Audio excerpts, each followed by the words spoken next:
توشہ خانہ گاڑیوں کا ریفرنس اسپیشل جج سینٹرل کو بھیجنے کا فیصلہ۔ نواز شریف، یوسف رضا گیلانی اور آصف علی زرداری کے خلاف احتساب عدالت نے محفوظ شدہ فیصلہ سنا دیا۔ جج عابدہ سجاد نے ریفرنس ایف آئی اے کے اسپیشل جج سینٹرل کو بھیج دیا۔ ملزمان کی کیس ایف آئی اے کو بھیجنے کی استدعا مسترد۔ نیب نے کیس ایف آئی اے عدالت میں بھیجنے کی استدعا کی تھی۔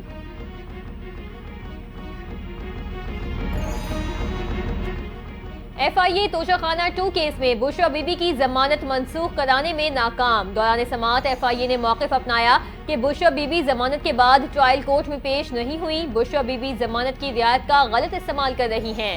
جسٹس میاں گل حسن اورنگزیب نے استفسار کیا، بشرا بی بی آپ کے کنٹرول میں نہیں، ان کیسز کو سنجیدہ لینا چاہیے۔ وکیل بیرسٹر سلمان صفدر بولے، بشرا بی بی کمرہ عدالت میں ہی ہیں، ٹرائل جلد بازی میں چلایا جا رہا ہے۔ اسلام آباد ہائی کورٹ نے ایف آئی اے کی درخواست نمٹا دی۔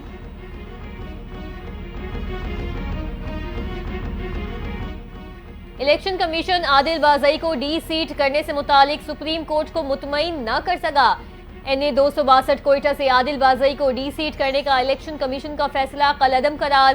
عادل بازئی رکن قومی اسمبلی کے عہدے پر بحال ہو گئے۔ جسٹس عائشہ ملک نے استفسار کیا کہ عادل بازئی کیس میں حقائق جانچنے کے لیے کمیشن نے کیا انکوائری کی۔ جسٹس ثقیل احمد عباسی نے کہا، بس بڑے صاحب کا خط آ گیا تو بندے کو ڈی سیٹ کر دو، یہ نہیں ہو سکتا۔ سپریم کورٹ نے عادل بازئی کی الیکشن کمیشن کے خلاف اپیل منظور کر لی۔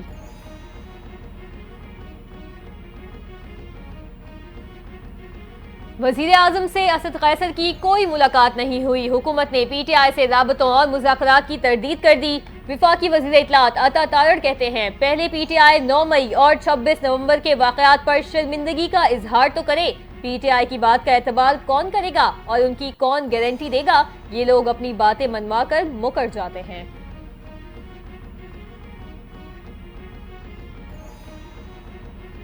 تحریک انصاف نے 9 مئی کو تمام ریڈ لائنیں عبور کی۔ مفاہمت والا کچھ نہیں کر سکتا جب تک ان کا فیصلہ نہ ہو۔ نائب وزیر اعظم اسحاق ڈار بھی برس پڑے، بولے پی ٹی آئی نے 24 نومبر کو ایک اور 9 مئی کر دیا۔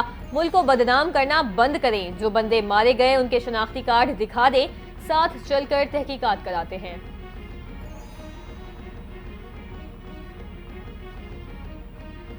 مذاکرات اچھی بات ہے، مگر بانی پی ٹی آئی دن میں کئی رنگ بدلتے ہیں۔ وزیر دفاع خواجہ آصف کی تنقید، کہا ان کے مذاکرات چند دن پہلے تک صرف اسٹیبلشمنٹ کے ساتھ حلال اور حکومت کے ساتھ حرام تھے۔ دوغلا پن اور دوہرا معیار پی ٹی آئی کی شناخت اور کلچر ہے۔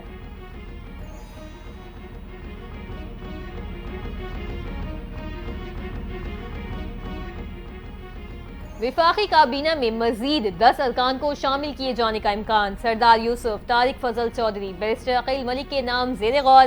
حنیف عباسی، سعد وسیم اور شیخ آفتاب کو بھی کابینہ میں شامل کیے جانے کا امکان۔ کابینہ میں مزید 2 خواتین کو بھی حصہ بنایا جائے گا۔ نون لیگ کی اعلیٰ سطح قیادت میں مشاورت جاری۔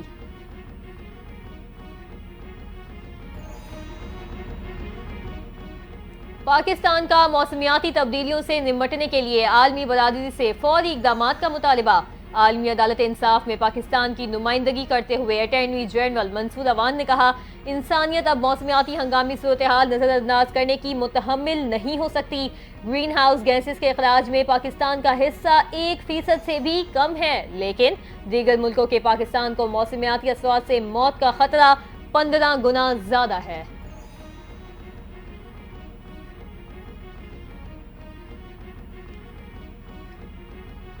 وفاقی وزیر داخلہ محسن نقوی اور پرویز خٹک کی ملاقات۔ باہمی دلچسپی کے امور، ملکی مجموعی صورتحال اور سیاسی امور پر تبادلہ خیال۔ خیبر پختونخوا میں امن و امان کے قیام سے متعلق اقدامات پر بھی گفتگو کی گئی۔ دونوں رہنماؤں کا ملک کی ترقی میں رکاوٹیں ڈالنے والے عناصر کا ڈٹ کر مقابلہ کرنے کے عزم کا اعادہ۔ محسن نقوی بولے، عوام صرف مسائل کا حل چاہتے ہیں، پاکستان کو دنیا کی کوئی طاقت ترقی سے نہیں روک سکتی۔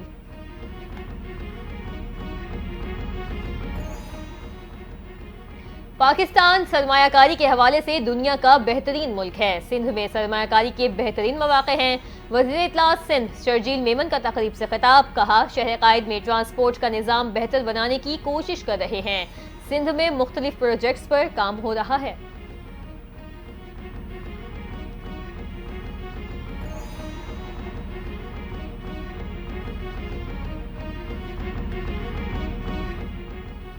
جمعیت علماء اسلام کا مدارس کے رجسٹریشن سے متعلق بل پر صدر کے اعتراضات سے متعلق اسپیکر کو خط۔ سینیٹر کامران مرتضیٰ نے خط میں صدر مملکت کے اعتراضات مانگے۔ کہا بل کے تحت ہی پارلیمنٹ نے دینی مدارس کی رجسٹریشن کی منظوری دی تھی۔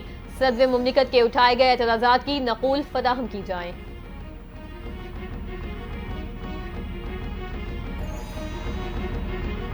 مولانا فضل الرحمان کو راضی کر لیں گے، ہفتہ یا 10 دن تک تحفظات ختم ہو جائیں گے۔ وفاقی وزیر مذہبی امور چودھری صالح حسین کا بیان۔ کہتے ہیں مولانا صاحب کو اعتماد میں لے کر دینی مدارس رجسٹریشن بل پاس ہونا چاہیے، لیکن کسی کو پتہ نہیں مولانا صاحب کس بات کی مخالفت کر رہے ہیں۔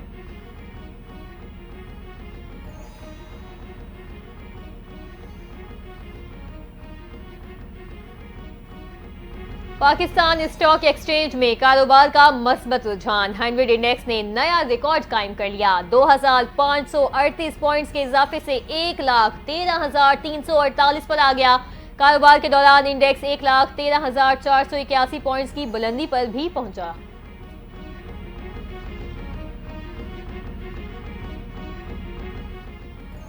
بلوچستان کے علاقے وندر میں قومی شاہراہ پر افسوسناک ٹریفک حادثہ۔ کار اور ٹرک میں تصادم سے 4 خواتین اور 6 سالہ بچی جاں بحق۔ جاں بحق خواتین کوئٹہ میں ہزارہ کالونی کی رہائشی تھیں، بیمار بہن کی عیادت کے لیے گلستان جوہر کراچی آ رہی تھیں۔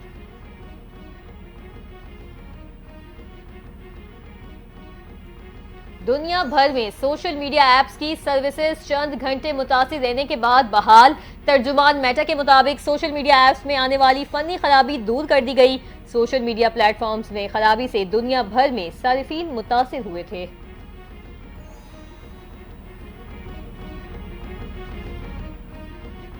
شامی باغیوں کا بشار الاسد حکومت کی سیکیورٹی فورسز کو تحلیل اور جیلوں کو بند کرنے کا اعلان۔ باغی رہنما ابو محمد الجولانی کا کہنا ہے کہ ٹیکنوکریٹس کی حکومت بنائیں گے۔ ان کے گروپ کی موجودہ عبوری حکومت مارچ 2025 تک کام کرے گی۔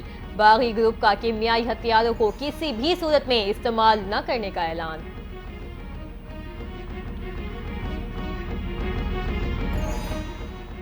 اقوام متحدہ کی غزہ میں فوری غیر مشروط جنگ بندی کی قرارداد ایک بار پھر منظور۔ اسرائیل اور حماس سے تمام یرغمالیوں کی رہائی کا مطالبہ۔ قرارداد کی منظوری کے لیے 193 میں سے 158 ووٹ پڑے۔ امریکہ، اسرائیل اور دیگر 7 ملکوں نے قرارداد کے خلاف ووٹ دیا۔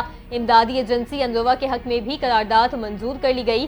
اسرائیل سے انروا کے مینڈیٹ کا احترام کرنے اور بین الاقوامی قوانین کی پاسداری کا مطالبہ۔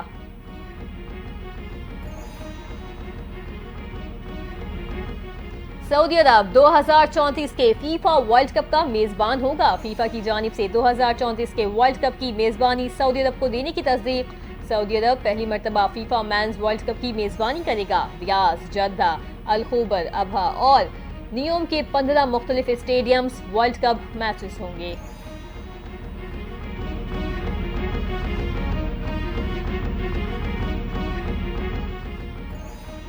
سعودی عرب فٹ بال ورلڈ کپ 2034 کی میزبانی کے لیے تیار۔ سعودی ولی عہد شہزادہ محمد بن سلمان کہتے ہیں ہم خواب نہیں دیکھ رہے، یہ ایک حقیقت کے بارے میں سوچ رہے ہیں جو سچ ہوگی۔ شہزادہ محمد بن سلمان کا محبت، امن اور رواداری کا پیغام پھیلانے کے عزم پر بھی زور۔